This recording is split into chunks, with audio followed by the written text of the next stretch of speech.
are watching the news at Dusk on African Free Press Television. My name is Bridget Okudili with the news updates. Former National Security Advisor Colonel Sambo Dasuki has been reported to list the names of ex-ministers and ex-governors after operatives of the Economic and Financial Crimes Commission (EFCC) gave him a copy of the statement by former Director of Finance in the Office of the National Security Advisor Shaibu Salisu.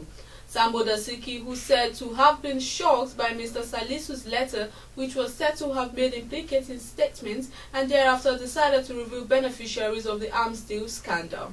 The National Population Commission has stated that the much anticipated 2016 census is not feasible but could be conducted in 2017. It said, going by the United Nations guidelines, the census is due by 2016, but this cannot be achieved as it requires 2 years to plan for census. The NPC chairman, Eze Durihoma, who disclosed this in Abuja on Monday at a luncheon for journalists, said even if adequately funded, the possibility of conducting a well-planned census was not realistic. Speaking through the Federal Commissioner representing Enugu, Dr. Festus Uzo, the chairman reassured that the next census is one that would be credible and involve the use of biometrics. He further stated that the Commission also has embarked on the Enumeration Area Demarcation Program, which serves as a prerequisite to conducting census. Meanwhile, the Council for Regulation of Engineering in Nigeria says it will go ahead with hearing into the case of 2 engineers indicted by the Lagos coroner over the collapse of a synagogue church building in Lagos.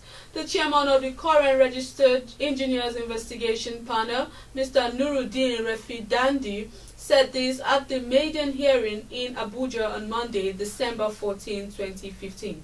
The News Agency of Nigeria reports that the 6-member panel had invited the 2 indicted engineers, Oladele Ogundeji and Akimbola Faritegun, to appear before it over professional negligence which led to the building collapse. Meanwhile, the chairman of African Independent Television, Raymond Dokpesi, has been remanded in Kuje prison for being unable to meet the conditions of his bail.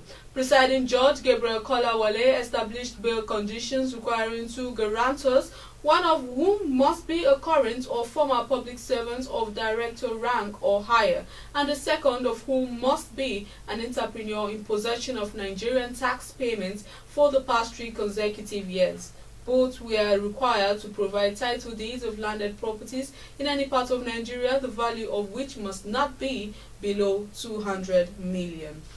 Nigerian troops had discovered the embattled leader of Nigeria's Islamic Shiite, Sheikh Ibrahim Zakzaki, at a residence in Zaria where he had been hiding since Nigerian soldiers shot at his followers, killing more than 100 of them, including a son of the Sheikh.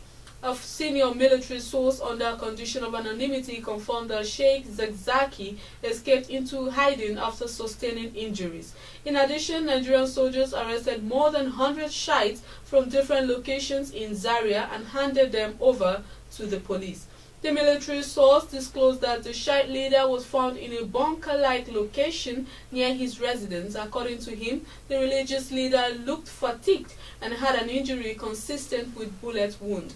The officer also explained that contrary to several reports that Sheikh Zakzaki was arrested on Sunday in a military crackdown, the religious leader had quietly hidden in the underground facility as soldiers battled with the followers in his residence and other locations owned by members of the sect. Meanwhile, the former Nigerian Minister of Petroleum, Mrs. Denziani Alison Madueke, has strongly stated she performed excellently with the right qualifications while in office, as opposed to people's view that she was controversial.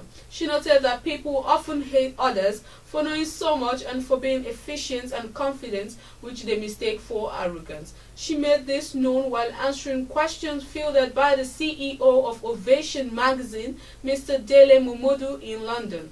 Mrs. Madueke went on to say that their government had to confront so many challenges, including oil theft and general insecurity. She, however, noted that some of those in office then delivered responsibly, while a few breached the faith and wasted the opportunities handed to them by President Jonathan. Meanwhile, on the foreign scene, a Rwandan minister who was sentenced to life in jail for her role in the 1994 genocide had her sentence cut to 47 years on appeal on Monday. As the UN tribunal wrapped up its operations, Pauline Niyira, 69, a former women's minister, was found guilty in June 2011 on genocide charges for atrocities committed in Rwanda's southern Butare region. She had been in custody since July 1997. The Rwandan Appeals Chamber ruling reduced to 47 years imprisonment a life sentence imposed on Pauline Niyira by the trial chamber, saying it was cut due to the long time it took to bring her to trial.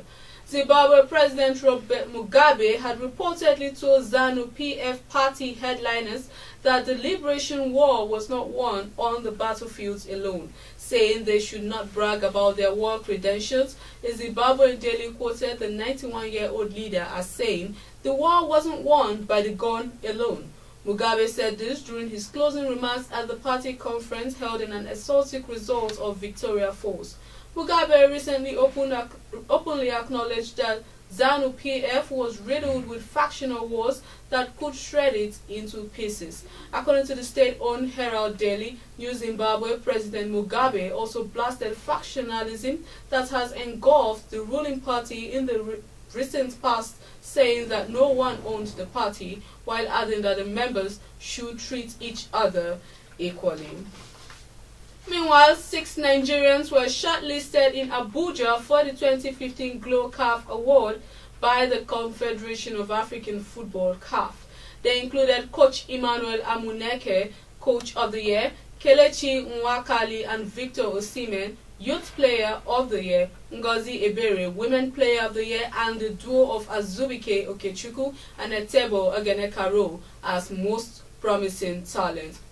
Also released were the names of the top 3 players competing for the prize crown of African Footballer of the Year award. They include Pierre-Emerick of Gabon and Borussia Dortmund of Germany, 4-time African Player of the Year Yaya Toure of Cote d'Ivoire and Manchester City, and Andrew Ayew of Ghana and Swansea City FC. For more stories, please log on to our website at www.africanfreepress.com, like our Facebook page at African Free Press, follow us on Twitter at African Free Press. Don't forget to join in our discussions at African Free Press Forum and subscribe to our YouTube channel at African Free Press. My name is Bridget Okudili. Do have a good night.